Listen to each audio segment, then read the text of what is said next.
बच्ची दरवाजे पे खड़ी थी। उसने कहा माँ जी बेटी कई से भेज दे वापस। कहा क्या हुआ? कहा जिस बेटे के लिए लेके आई थी वो बेटा खत्म हो गया। इतना सुना आह निकल। एक खातून अपनी गोद में दुपट्टे में गठरी में कुछ छुपाए खड़ी थी। ये यजीदी फौजी दौलत के कुत्ते ये आगे आगे चल रहे। उस खातून ने पूरे काफिले को रोका। ठहरो। का क्या बात है? कहा तुम्हारे अंदर कोई तबीब है? कहा क्यों? कहा मेरा बेटा बीमार है। एक ही बेटा है, 7 बेटियां हैं, मुझे डर है कहीं वो मर ना जाए। कहा अगर तुम्हें कोई तबीब हो तो मेरे बेटे को देख ले। तो शिमर को इन लाइनों को मजाक सूझी। इन्होंने मजाक के तौर पे इमाम ज़ैनुल आबिदीन की तरफ मुंह किया और बूढ़ी से कहने लगे हम तो तबीब नहीं है, लेकिन इससे पूछ ले ये जो कैदी है शायद ये तबीब है। बूढ़ी गई जाके कहने लगी परदेसी क्या तू तबीब है? आपने कहा अल्हम्दुलिल्लाह, सिर्फ मैं नहीं, मैं भी हकीम, मेरा बाप भी हकीम, मेरा दादा भी हकीम, मेरा घराना ही हकीमों का है। क्या इलाज कर देगा?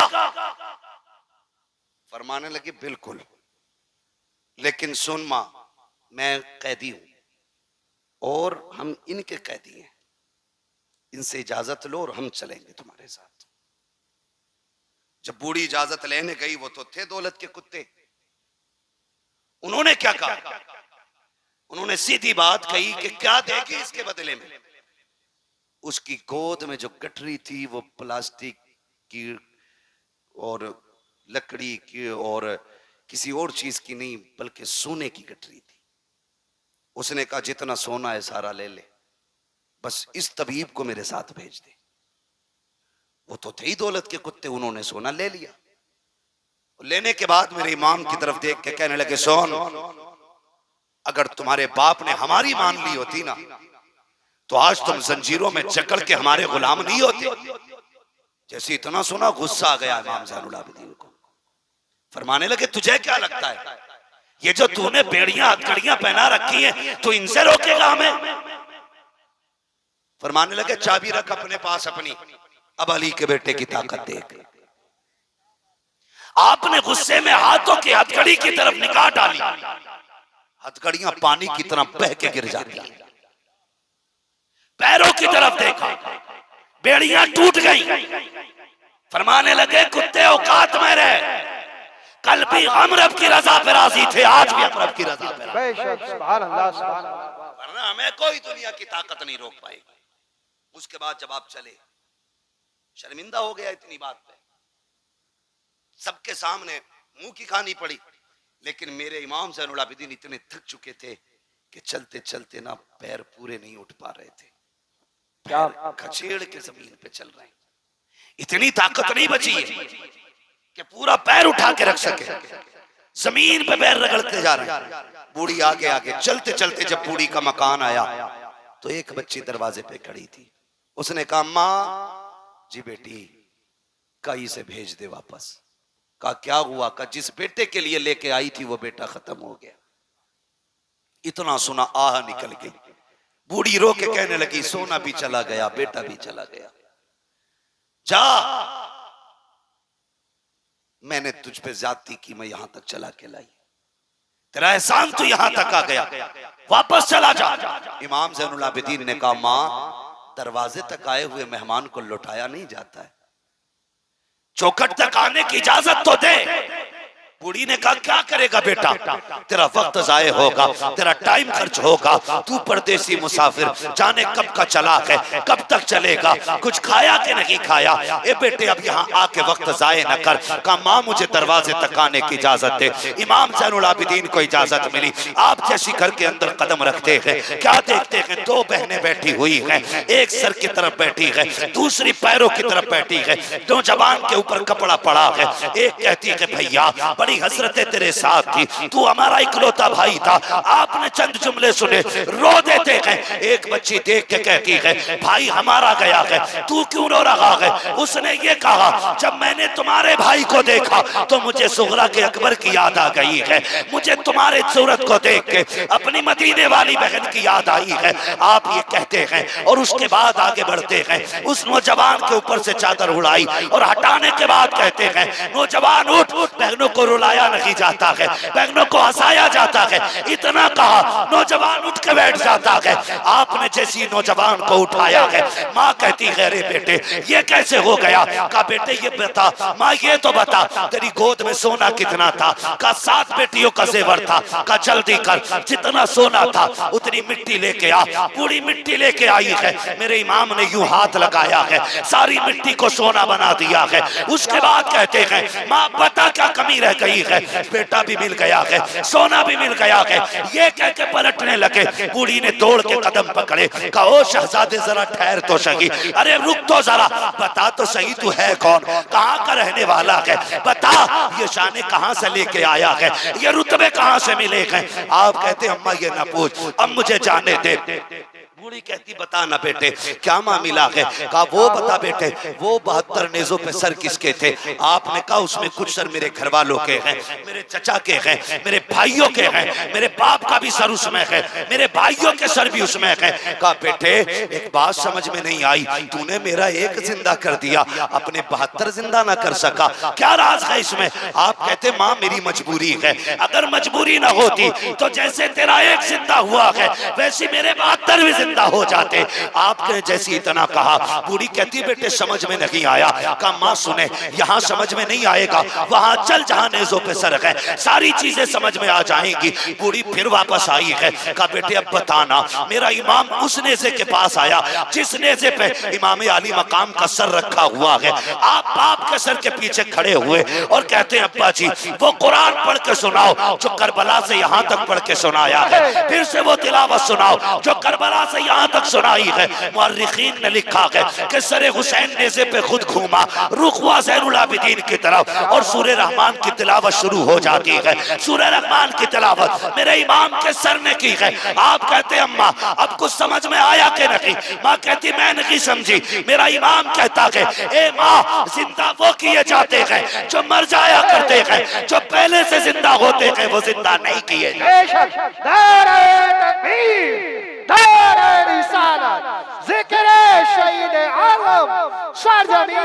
मंसूरपुर नौजवान कमेटी आप फरमाते माँ जिंदा वो किए जाते हैं जो मर जाया करते हैं, जो पहले से जिंदा हों वो दोबारा जिंदा नहीं किए जाते। माँ ये जो 72 नेज़ों पे 72 सर हैं ये मुर्दों के नहीं है, ये जिंदों के सर हैं। ये किनके सर हैं? जोर से और जोर से, किनके? जिंदों के सर हैं। इनको अपनी औलाद का भी पता है, इनको हालात का भी पता है, इनको दौर का भी पता है। अल्लाह सलामत रखे आप लोगों को। ओ भाई ये करबला शरीफ का सफर पूरा 12 मुहर्रम से शुरू हुआ, 12 मुहर्रम से शुरू हुआ और 27 रमजान को मुकम्मल हुआ है। कितना? 12 को शुरू हुआ, 27 को मुकम्मल हुआ। आप गिनती लगा लें, गिनती जोड़ेंगे लगभग 9 महीने लगेंगे। कितने? बोलें जोर से और जोर से। 9 माह मुकम्मल सफर लगे। जानते हो अली की बेटी की जुर्रत देखे, 9 महीने सफर किया है, पैदल सफर किया है, सफर करके भी आई है, कुरान पढ़ती भी आई है। जब सफर मुकम्मल मदीने में जाके हुआ और इमाम ज़ैनुल आबिदीन का बाजू पकड़ के कहा ज़ैनुल आबिदीन ये क्या है? फूफी आपको भी मालूम है ना,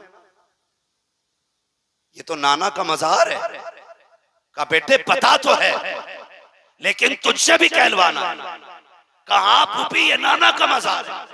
फिर आपने रुख किया करबला की तरफ, कहा हुसैन गवाह रहना, मैंने तेरी अमानत को हिफाजत के साथ हुजूर के मदीने तक पहुंचा दिया है। बेशक हुजूर के मदीने तक पहुंचाया। 9 महीने सफर किया, पैदल सफर किया। लेकिन जानते हो इस 9 महीने में सैयदा ज़ैनब ने 72 कुरान मुकम्मल किए थे। कितने जोर से कितने? 72 कुरान अली की बेटी ने पढ़े। क्या आज हमारी बेटियों ने 72 आयतें पढ़ी हैं? कुरान के 72 कलमे ही पढ़े, 72 हर्फ ही पढ़ लेती। वो भाई अपने घरों के अंदर जाके ये सब काम करो। कुरान हुसैन के साथ है और हुसैन कुरान के साथ है। हुसैन उसी के साथ होंगे जिसके साथ कुरान भी होगा, और कुरान उसी के साथ होगा जिसके साथ हुसैन भी होंगे। इसलिए अपने घरों के अंदर कुरान की आदतें डालो, नमाजों की पाबंदी करो।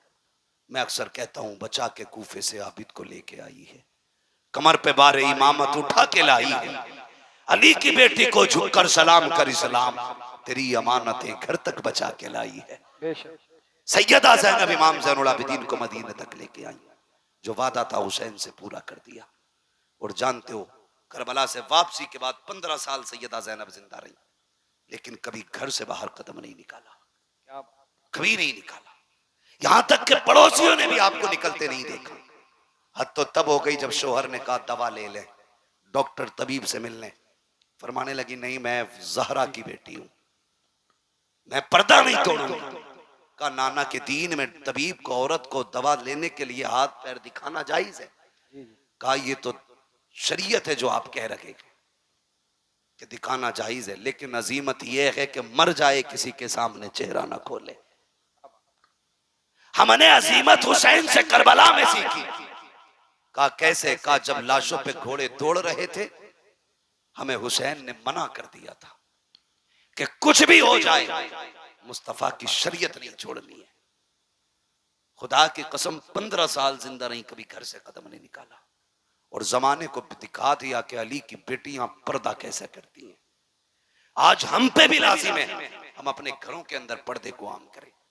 खुदा की कसम अगर किसी भाई की कोशिश से बहन पर्दे वाली हो गई, बाप की कोशिश से बेटी पर्दे वाली हो गई, शोहर की कोशिश से बीवी पर्दे वाली हो गई, तो अगर ये जन्नत में जाएगी, अल्लाह बाप को, भाई को, शोहर को, तीनों को भी जन्नत अता फरमाएगा। जरूरी ये है कि हम शरीयत को आम करें, मुस्तफा जाने रहमत के दीन को मजबूती से पकड़ें। पूरा पैगाम करबला शरीफ का आप पढ़ लीजिए। बहुत सारे जुल्म करबला शरीफ में हुए, लेकिन उन्होंने सब्र नहीं छोड़ा, शरीयत नहीं छोड़ी, दीन नहीं छोड़ा। इमाम ज़ैनुल आबिदीन, इमाम ज़ैनुल आबिदीन के हवाले से बेशुमार रिवायतें मौजूद हैं। बस एक बात मैं भी बता दूं, आपके खेमे में ना जब बदला लेने की बारी आई, किसकी? मुख्तार सक़फ़ी ने जब बदला लिया था और ये यजीदी जाने चुरा चुरा के भाग रहे थे, तो एक भागते भागते जंगल में उसे कोई ठिकाना नहीं मिला, तो एक झोंपड़े में जाके घुस गया, और वो झोंपड़ा किसी अजनबी का नहीं, इमाम ज़ैनुल आबिदीन का था। इमाम ज़ैनुल आबिदीन की क़यामगाह थी, मुख्तार सक़फ़ी की फौजें पीछे थी, पनाह लेने के लिए खेमे में घुसा। प्यास लगी थी, कहा पानी मिलेगा? आपने एक प्याला दिया, कहा और चाहिए। दूसरा प्याला भर के दिया, कहा और चाहिए। तीसरा प्याला भर के जब दिया, इसने हाथ में लेके कहा लगता है तुमने मुझे पहचाना नहीं। कहा क्यों? कहा अगर पहचान लेते तो मुझे पानी ना पिलाते। मेरे इमाम ज़ैनुल आबिदीन की आंख में आंसू आ गए। फरमाने लगे कैसी बातें करता है, अपने बाप के कातिल को कोई भूल सकता है? क्या मैं तेरे चेहरे को भूल जाऊंगा? क्या तू वो शिमर नहीं है जिसने मेरे बाप के गले पे खंजर चलाया था? तू वही तो कुत्ता है। कहा फिर मुझे पानी क्यों पिलाया? हमने तो तुम्हारे ऊपर नहरे फुरात के पहरे सख्त कर दिए थे, तुम पानी पिला रहे हो। फरमाने लगे सुन, कल हम तुम्हारे मेहमान बने थे, आज तू हमारा मेहमान बना है। जो तुमने किया वो तुम्हारा दस्तूर था, जो हम कर रखे हैं ये नबी के घर वालों का दस्तूर। ओ भाई, कोई वफा, मोहब्बत, ताकत कोई सीखे तो अली के बेटों से। वो कहा था अली का घर भी क्या घर है कि उस घर का हर एक बच्चा जिसे देखो वही शेरे खुदा मालूम होता है। जिसे देखो वही शेरे खुदा मालूम होता है। मेरे नबी ने फरमाया, लोगों मुझसे प्यार करना चाहते हो, मेरे हुसैन से प्यार करने लगना। मेरे हुसैन का प्यार गोया मेरा प्यार है, मेरा प्यार है। अल्लाह अल्लाह अराकीनी कमेटी की मोहब्बतों को सलामत रखे, आप लोगों के जज्बों को सलामत रखे। इतनी रात तक बैठ के आपने अली के बेटों की बातें सुनी है। जब कयामत में कोई किसी की सुनने वाला नहीं होगा, इंशाअल्लाह हम गुनाहगारों की सुनने के लिए हुसैन आ जाएंगे, हुसैन आएंगे। वो कहा था ना, आ गए कब्र में भी छुड़वाने, दर्द कितना है उम्मती के लिए। ओ भाई, हम उनसे वफा करें जो जमाने से वफा करते हैं। अल्लाह ताला हमें करबला वालों की खैरात अता फरमाए, हमें अहले बैत का सदका अता फरमाए। अल्लाह हम सबको ज़हरा के लालों का सदका अता करे, मौला अली के पालों का सदका अता करे, मुस्तफ़ा जान रहमत के नौनिहालों का सदका अता करे। फरमाया गया, इन्नल्लाह मअस-साबिरीन, अल्लाह सब्र करने वालों के साथ है। मदद ये नहीं है कि तलवार की धार बढ़ जाए, मार काट में पावर आ जाए, ये मदद जरूरी नहीं है। मदद इसको कहते हैं कि खुद कट गए, लेकिन आज भी कटने के बावजूद पूरी दुनिया में वही मौजूद हैं जो कट गए थे, और काटने वालों का नामो निशान तक नहीं है। पूरी दुनिया घूम लो, कोई नहीं कहेगा मैं शिमर की औलाद से हूं, मैं खोली की औलाद से हूं, मैं इब्ने ज़ियाद की औलाद से हूं। कोई नहीं कहेगा मैं इब्ने साद की औलाद से हूं। कोई नहीं कह सकता यजीद की औलाद से हूं। दुनिया घूम के आओ, खुदा की कसम। कोई कहेगा मैं इमाम जाफर की औलाद से हूं, कोई कहेगा इमाम बाकिर की औलाद से हूं, कोई कहेगा मूसा काजिम की औलाद से हूं। अली के घर की नस्ल आज भी जमाने में है, और खुदा की कसम सुबह कयामत तक रहेगी, सुबह कयामत तक रहेगी। और इसी नस्ल के बारे में मेरे इमाम ने कहा था, तेरी नस्ल पाक में है बच्चा बच्चा नूर का, तू है ऐने नूर तेरा सब घराना तेरा। आखिर में सुस्ती क्यों आ रही है? तू है ऐने नूर तेरा सब घराना। आखिर में भी देखो ड्यूटी और हाजिरी वैसी लगनी चाहिए जैसी शुरू में लगी थी, ताकि फरिश्ते जाके बताएं, मौला जैसे शुरू में सुन रहे थे वैसा आखिर तक सुनाए। तेरी नस्ल पाक में है बच्चा बच्चा नूर तू है ऐने नूर तेरा, सब घराना नूर नूर का। बस जो हुए अगलात उनको माफ फरमाए रब्बे कायनात। जिंदगी ने दिया साथ, फिर होगी मुलाकात। चमन रहा फूल खिलेंगे, जिंदगी रही फिर मिलेंगे। मुसाफिर हैं हम भी, मुसाफिर हो तुम भी, किसी मोड़ पर फिर मुलाकात होगी। फकीरान आए सदा कर चले, सदा खुश रहो ये दुआ कर चले। सारे लोग कलमा शरीफ पढ़ लीजिए, ला इलाहा इल्लल्लाह। बिलखुसूस नकीब अहले सुन्नत भाई जफर बज़मी साहिब क़िबला, शायर अहले सुन्नत मद्दाह खैरुल आलम भाई मोहम्मद अली फैज़ी साहिब क़िबला, महफिल पाक में तशरीफ़ फरमा मोहतरम बुजुर्गों, नौजवान साथियों, अजीज़ बच्चों, इस्लामी रिश्ते की फतमा आप पर्दा नशीन माँ और बहनों और जुमला सामईन व सामियात, अस्सलामु अलैकुम व रहमतुल्लाहि व बरकातुहू। इसमें थोड़ा सा ऐसा पैदा करें कि ये गला ना पकड़े। अल्हम्दुलिल्लाह अल्हम्दुलिल्लाहि रब्बिल आलमीन वल आक़िबतु लिल मुत्तक़ीन वस्सलातु वस्सलामु अला रसूलिहिल करीम, अम्मा बाद, फ़अऊज़ु बिल्लाहि मिनश शैतानिर रजीम, बिस्मिल्लाहिर रहमानिर रहीम, इन्नल्लाहा मअस साबिरीन, आमन्तु बिल्लाहि सदक़ल्लाहु मौलानल अज़ीम व सदक़ रसूलुहुन नबियुल उम्मियुल मुतीउल मुबीनुल मुईनुल करीम व नहनु अला ज़ालिका लमिनश शाहिदीन वश्शाकिरीन वल्हम्दुलिल्लाहि रब्बिल आलमीन। या खुदा बहरे जनाब मुस्तफ़ा इमदाद कुन, या रसूल अल्लाह अज़ बहरे खुदा इमदाद कुन, या शहीद करबला, या दाफ़िए करबो बला, गुल ख़ा शहज़ादे गुलगो क़बा इमदाद कुन, गौसे आज़म बने बेसरो सामा मददे, क़िबले दी मददे, काबे ईमा मददे, बगिरदाबे बला उफ्ताद कश्ती, मदद कुन मदद कुन मदद कुन, या मुईन अद्दीन चिश्ती, क़ादरी नारे, या गौसे आज़म ई ज़नम, दमज़ शेख अहमद रज़ा ख़ां कुतुब आलम ई ज़नम, बलगल उला बिकमालिही कशफत दुजा बिजमालिही हसुनत जमीउ खिसालिही सल्लु अलैहि व आलिही। करूँ तेरे नाम पे जां फिदा, न बस एक जां तो जहां फिदा, दो जहां से भी नहीं जी भरा, करूँ क्या करूँ नो जहां नहीं। जिसको अपने नबी से जितनी मोहब्बत का एहसास हो, कोशिश करें उतनी ही आवाज़ के साथ रसूल और आले रसूल की बारगाह में दुरूद व सलाम की डालियां निछावर करें।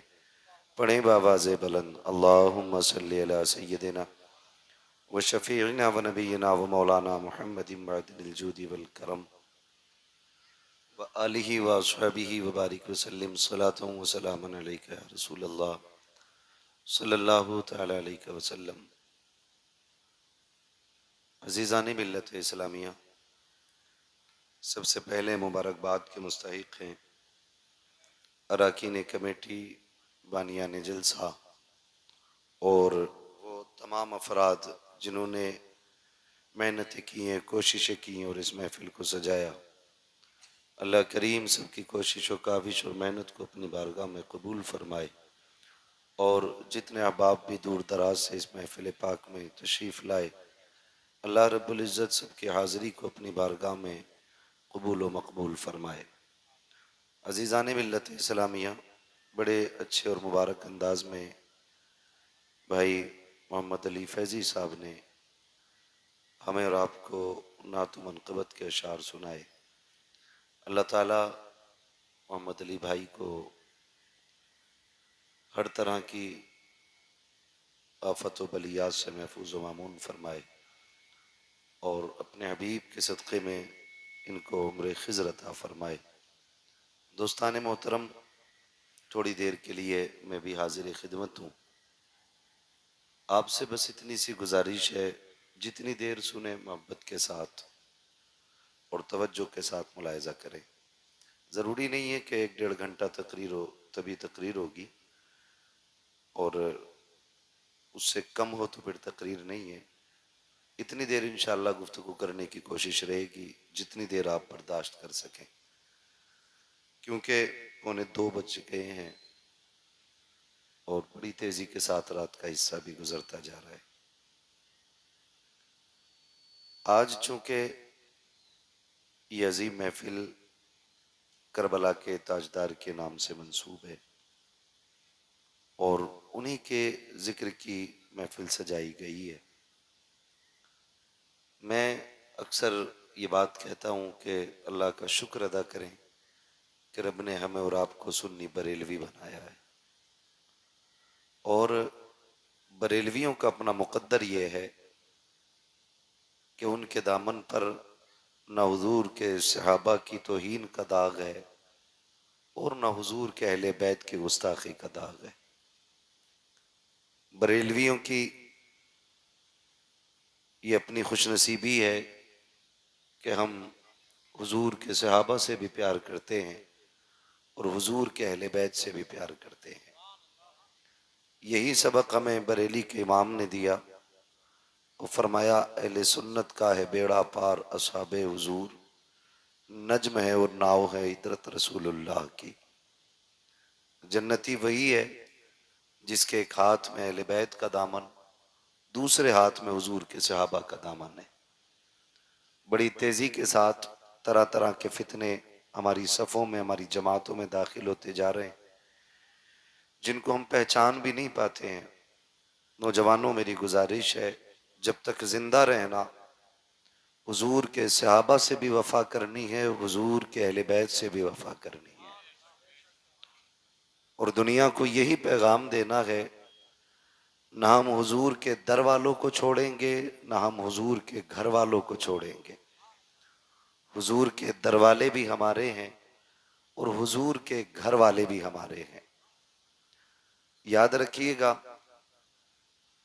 अगर सहाबा को छोड़ा, क्योंकि बहुत सारी ऐसी टीमें आ रही हैं, कोई सहाबा की आड़ में अहले बैत की तौहीन कर देता है, कोई अहले बैत की आड़ लेकर के सहाबा इकराम को गाली बकना शुरू कर देता है।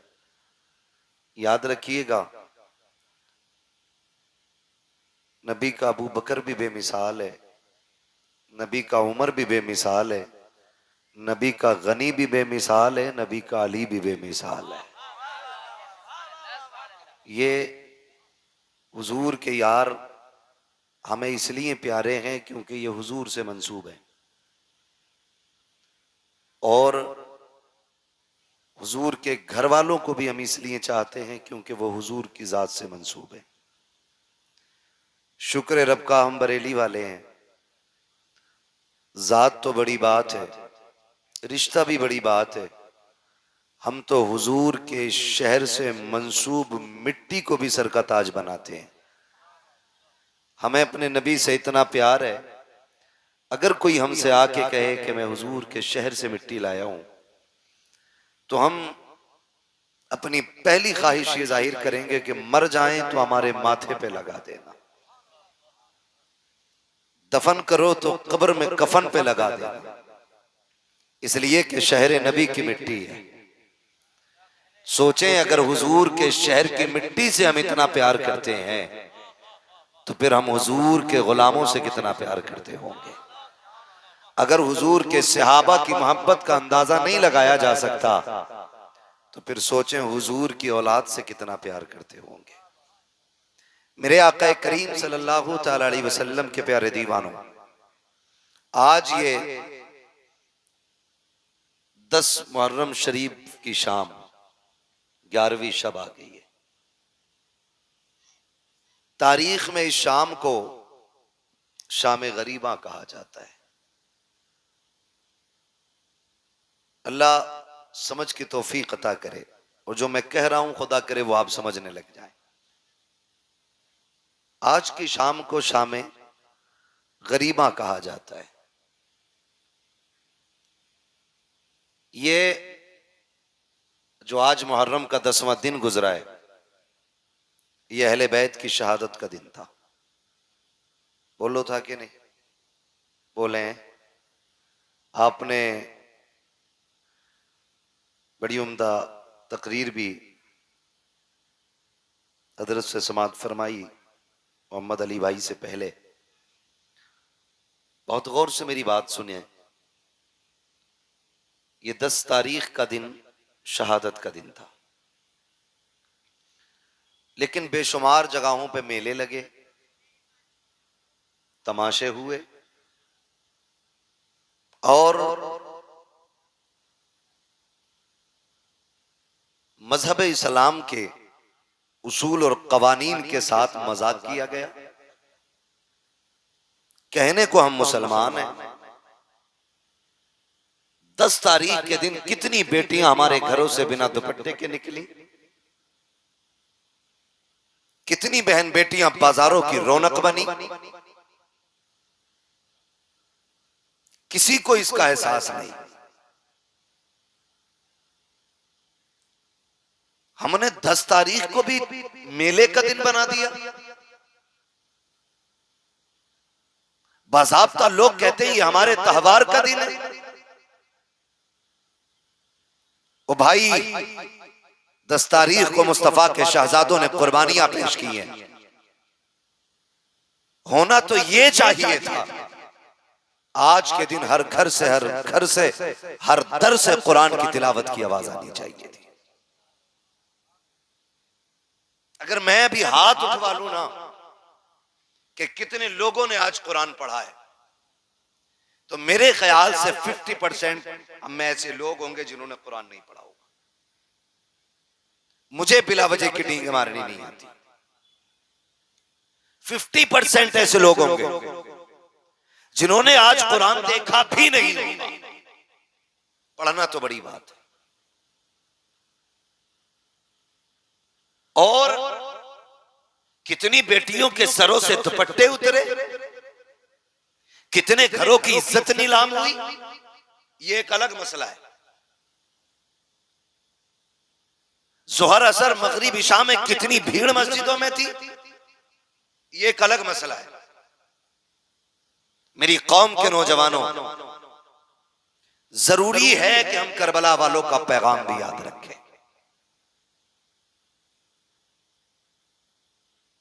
जो उन्होंने सबक दिया उम्मत को, वो भी हमें याद रखना बहुत ज्यादा जरूरी है।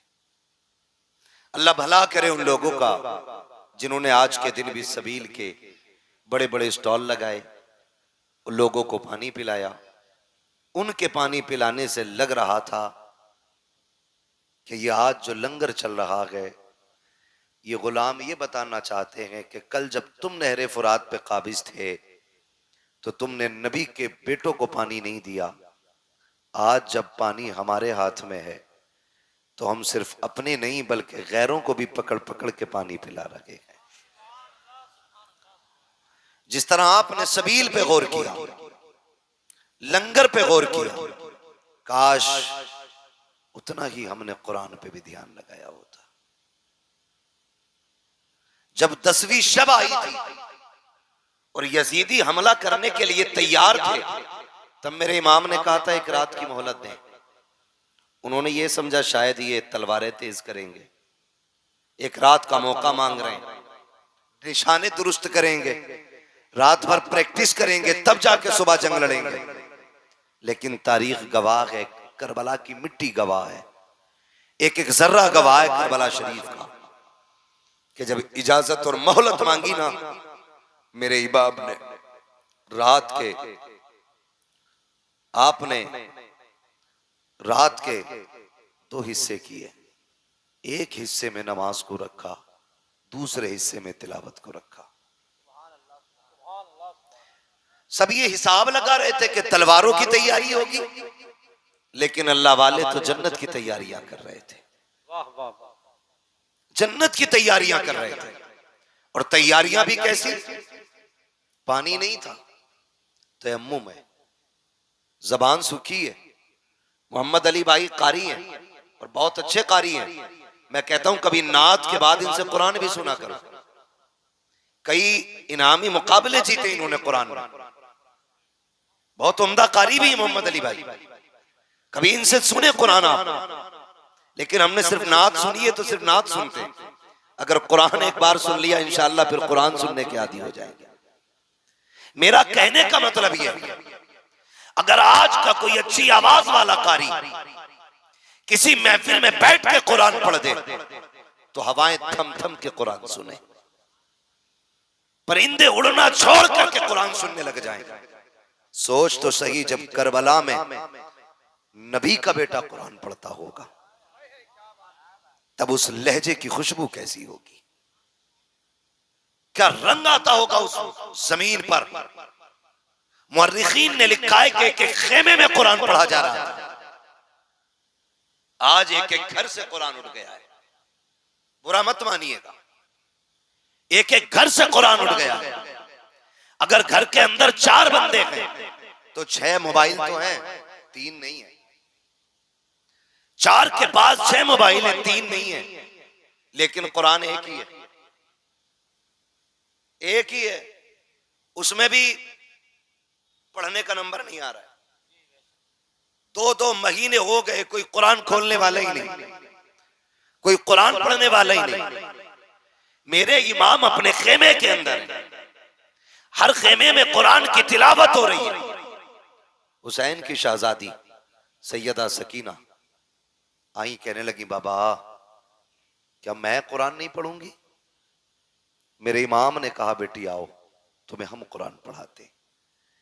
मैं उस बच्ची की बात कर रहा हूं जिसकी उम्र में भी इख्तिलाफ है। बाज ने 4.25 साल लिखा है, बाज ने 7 साल उम्र लिखी है। अगर 7 साल भी मान दो तो ये वो छोटी बच्ची थी जो काफिले में सबसे छोटी थी, लेकिन इसको भी शौक हुआ कुरान पढ़ने का,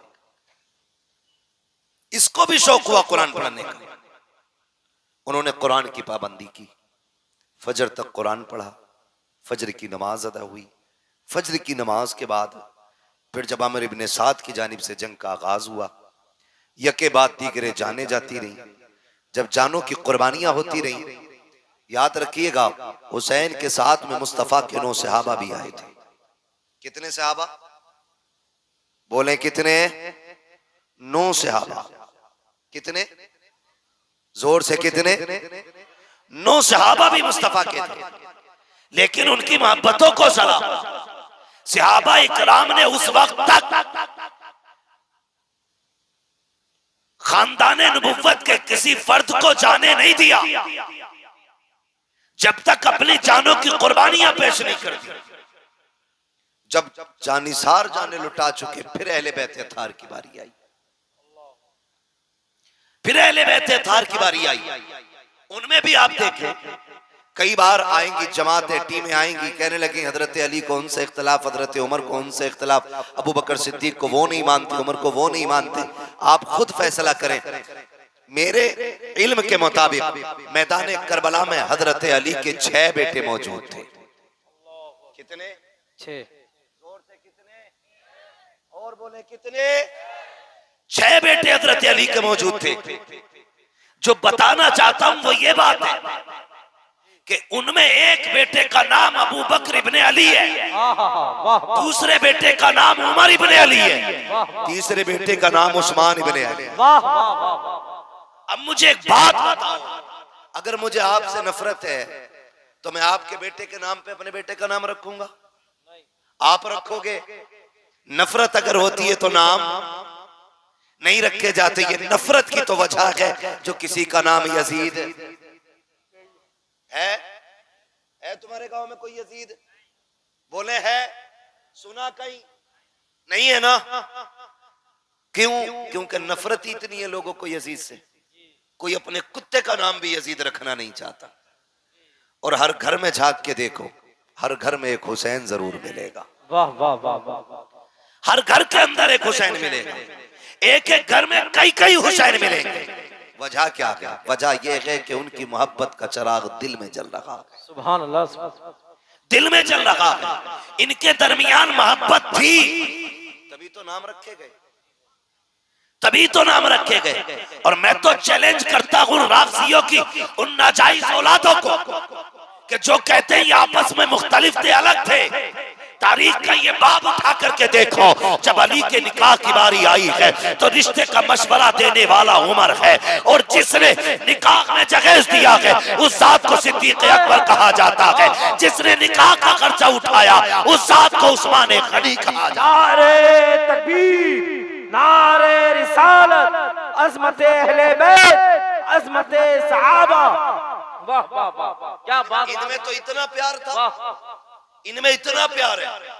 और ये जिसकी ना असल का पता ना नस्ल का पता, ये झगड़े बता रहा है। शर्म आनी चाहिए, गैरत आनी चाहिए। मैं इसीलिए कहता हूं शुक्र है मेरे रब का, शुक्र है मेरे रब का कि रब ने हमें बरेलवी बनाया है। बोले सुभान अल्लाह। सारे बरेलवियों से मेरी गुजारिश है, शुक्र है रब का कि रब ने हमें बरेलवी बनाया है।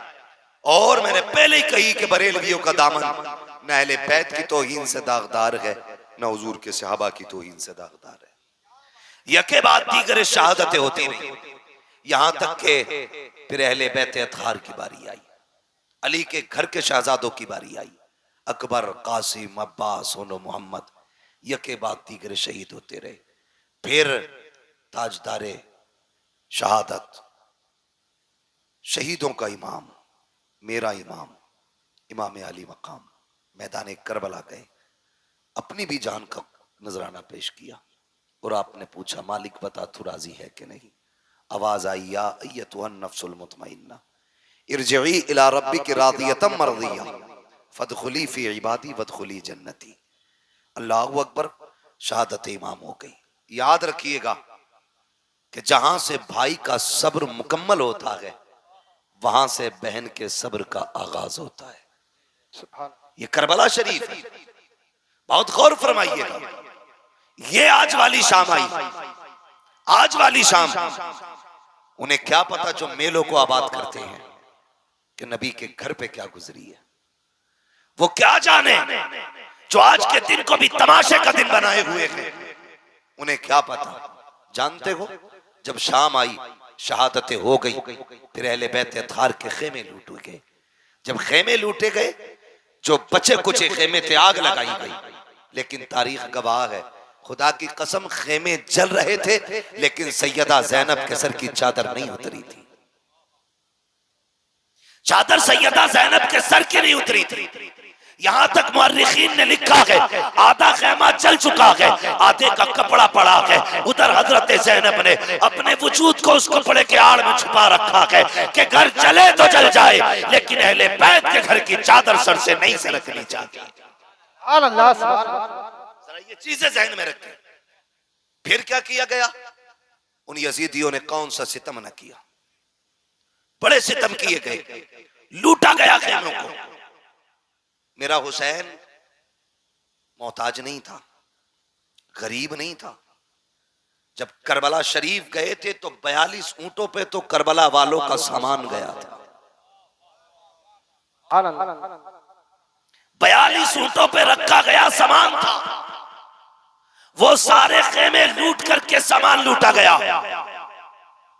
जानते हो, जब शाम हुई फिर सारी लाशों को मैदान में डाल करके उन पर घोड़े दौड़ाए गए।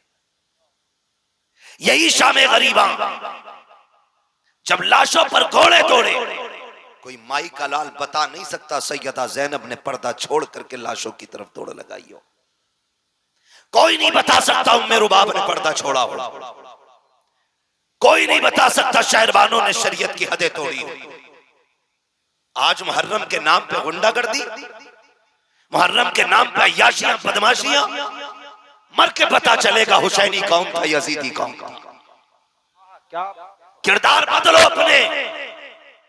ओ भाई, लाशों पे घोड़े दौड़ते रहे, अहले बैत ने पर्दा नहीं छोड़ा, नबी के घर की बेटियों ने पर्दा नहीं छोड़ा। लाशों की हड्डियां तोड़ी गई, हद हो गई। फिर बात वो आ गई कि जब लाशें वीरान कर दी गई, फिर सैयदा ज़ैनब ने रज़ी अल्लाह तआला अन्हा सारी लाशें इकट्ठा की, एक जगह रखी ला करके, एक जगह। कितना मुश्किल काम था। और फिर उसके बाद उन लाशों पे पहरा देना, ये सबसे मुश्किल काम था। पहरा देने के लिए अली की बेटी बैठी, और जब पहरे की बारी आई बैठी है, लाशें कुछ बिखरी हैं, कुछ इकट्ठा है।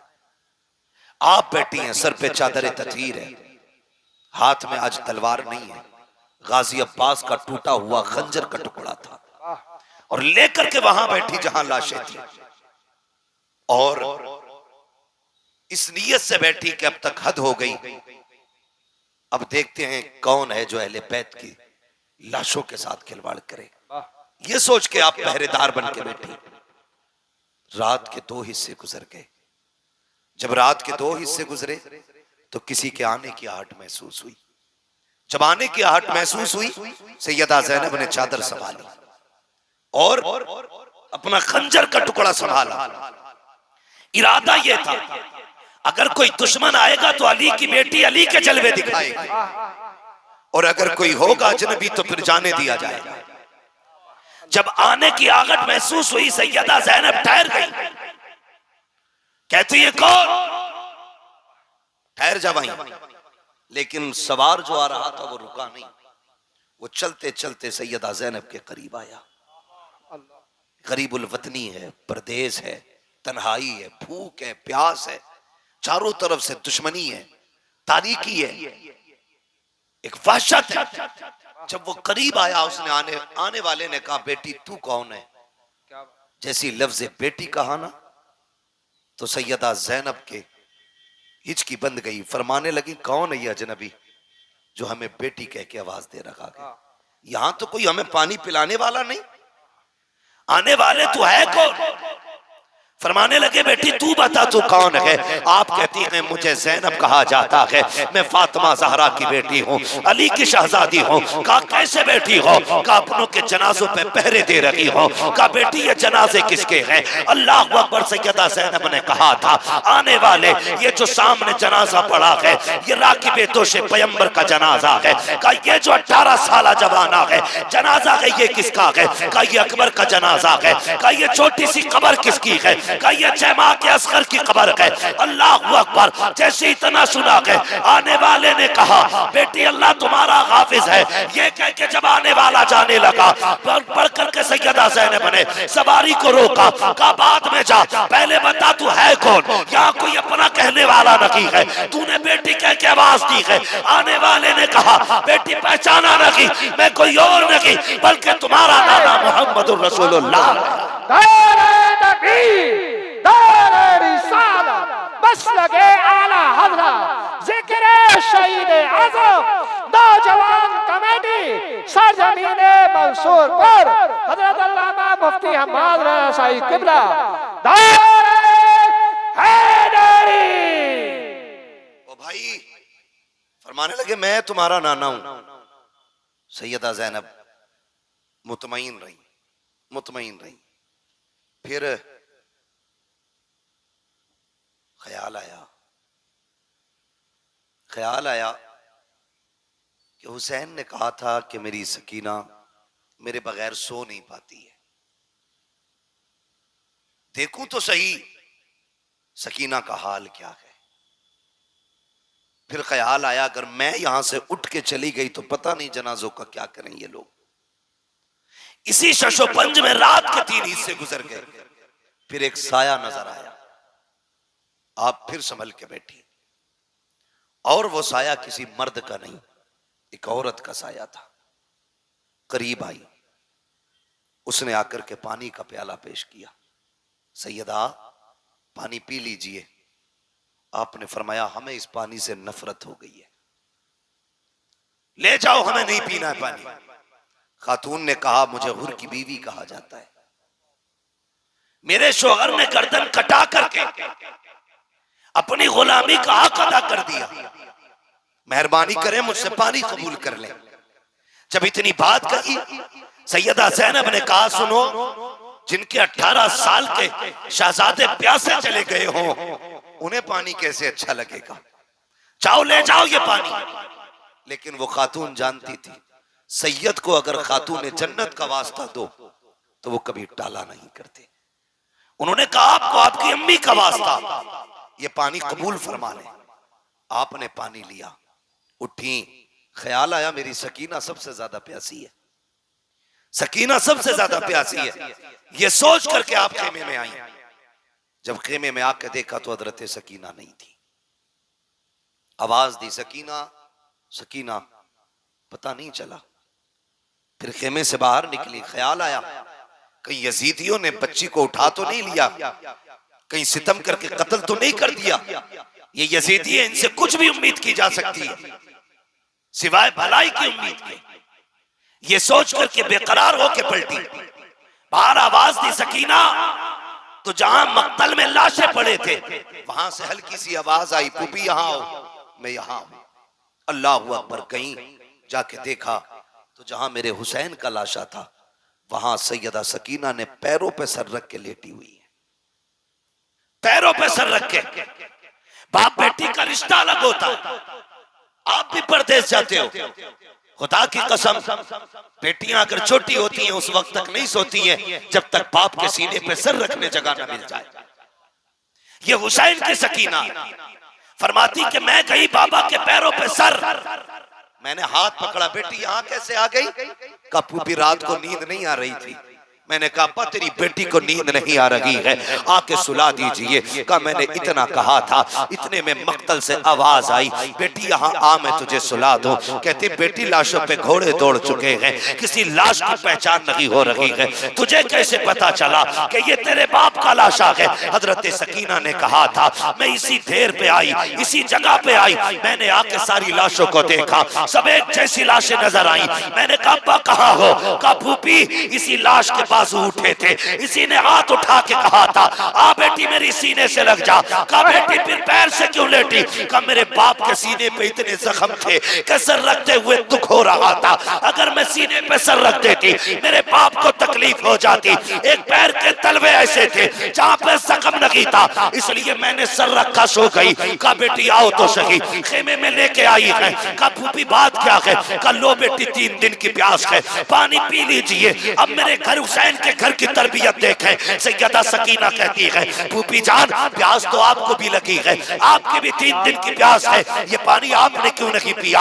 हजरत ज़ैनब कहती है, ए सकीना, जिन घर के बच्चे प्यासे होते हैं उस घर के बड़े पानी नहीं पिया करते हैं। इतना सुनना था, हजरत सकीना ने प्याला हाथ में लिया और दौड़ लगाई मक्तल की तरफ। हजरत ज़ैनब ने कहा था, सकीना कहाँ जा रही हो? कहा फूफी अभी आपने कहा था जिस घर के बच्चे प्यासे होते हैं उस घर के बड़े नहीं पीते हैं। कहा भी मुझसे छोटा मेरा असगर प्यासा है, ये पानी पहले उसे पिलाया जाएगा।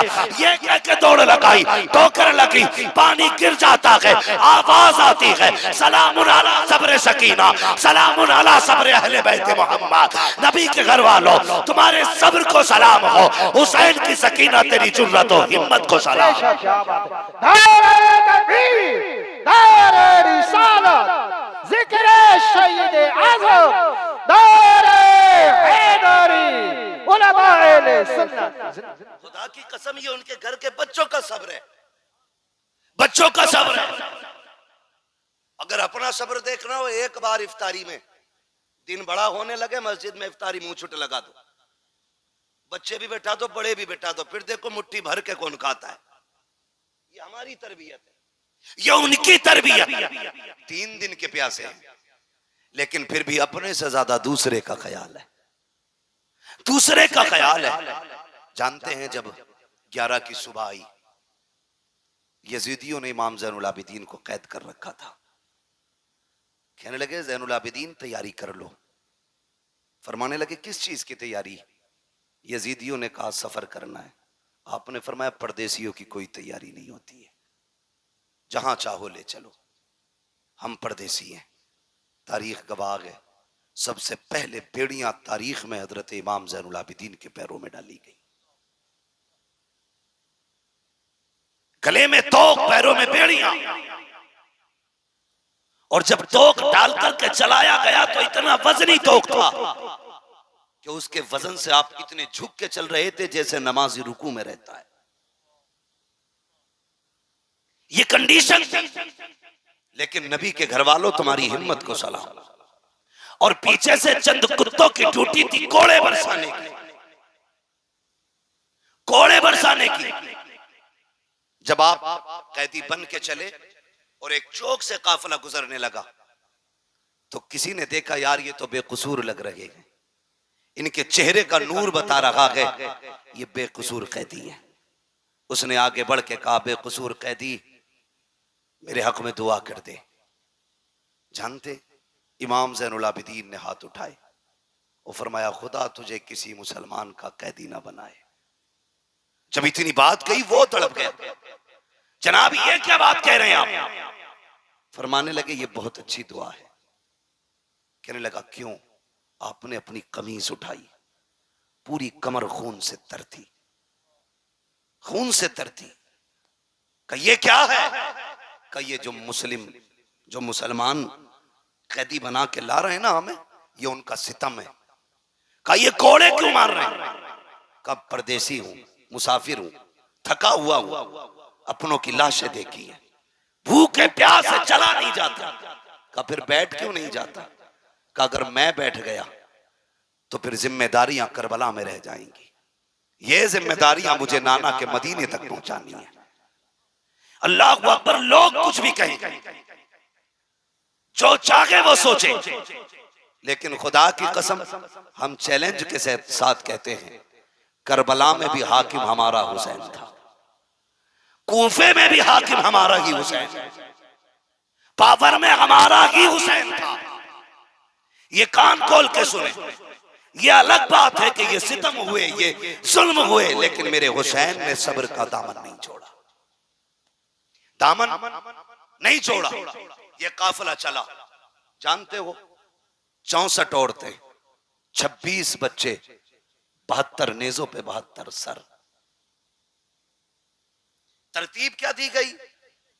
तरतीब ये दी गई कि सबसे आगे शहीदों के सर थे, उनके पीछे इमाम ज़ैनुल आबिदीन थे, उनके पीछे सैयदा ज़ैनब थी, बाकी फिर खवातीन जो कैदी बनाई गई थी, और सबसे पीछे हजरत सकीना की सवारी थी। इस तरतीब से काफिले को ले जाया जाता है। आज हैरत हो रही है भाई, हैरत हो रही है। आज सुन्नी बरेलवी कहलाने वाले लोग ढोलक पे उतर आए। पढ़े तारीख के इस बात को भी कि वो जो सारे शहीदों के सर चल रहे थे, उनसे भी आगे यजीदी लोग ढोल लेके चल रहे थे, और वो आगे आगे ढोल बजा के कह रहे थे हुसैन को हमने शहीद कर दिया, कत्ल कर दिया, माज़अल्लाह, फतह हमारी हुई है, इसलिए ढोल बजाए जा रहे थे। जानते हो, जब एक चौक से एक बस्ती से काफिला गुजरने वाला था तो दूर से ढोल की आवाज आ रही थी। एक नाबीना खड़ा था, उसके साथ एक बच्चा था। वो नाबीना भीख मांग रहा था।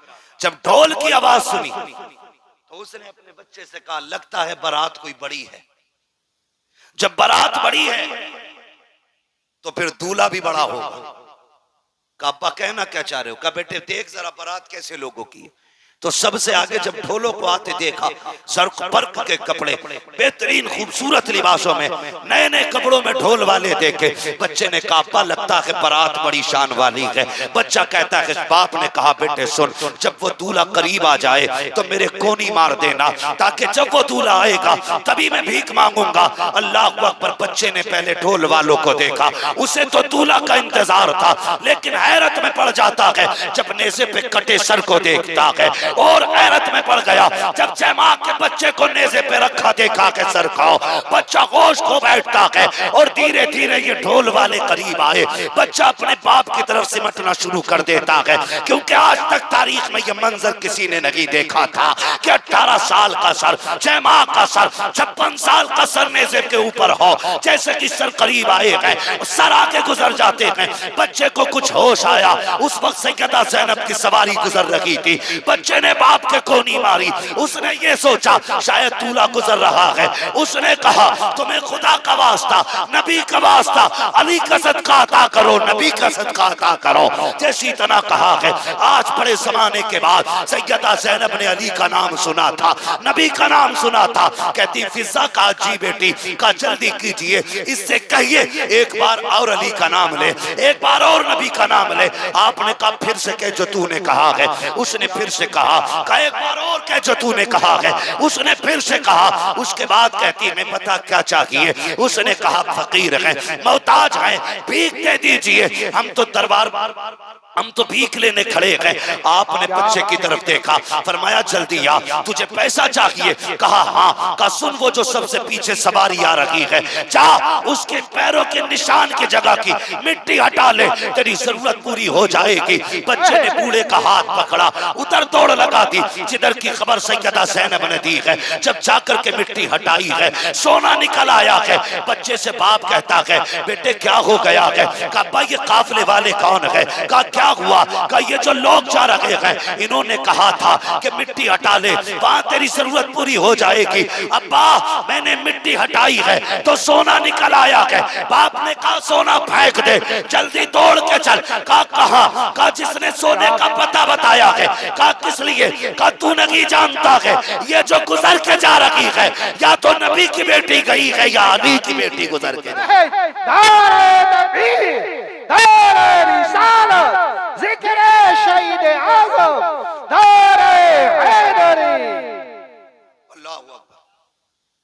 फरमाने लगी। उस बूढ़े ने कहा, सुन, या तो ये नबी की बेटी गुजर के गई है या अली की बेटी गुजर के गई है। खुदा की कसम, इन्हें मजबूर कहते, इन्हें कमजोर समझते। गलती ना करना, बातें बहुत सारी है, मगर तवज्जो करें, इस बात को आखिरी बात समझ के सुन लें। तवज्जो है, जरा कह दें या हुसैन। जितने लोग सुन रहे हैं सारे बस वही बोलें, वाह हुसैन, और जोर से बोलें, वाह हुसैन। हाँ, सुने बहुत गौर से। हम हाय हुसैन वाले नहीं, हम वाह हुसैन वाले।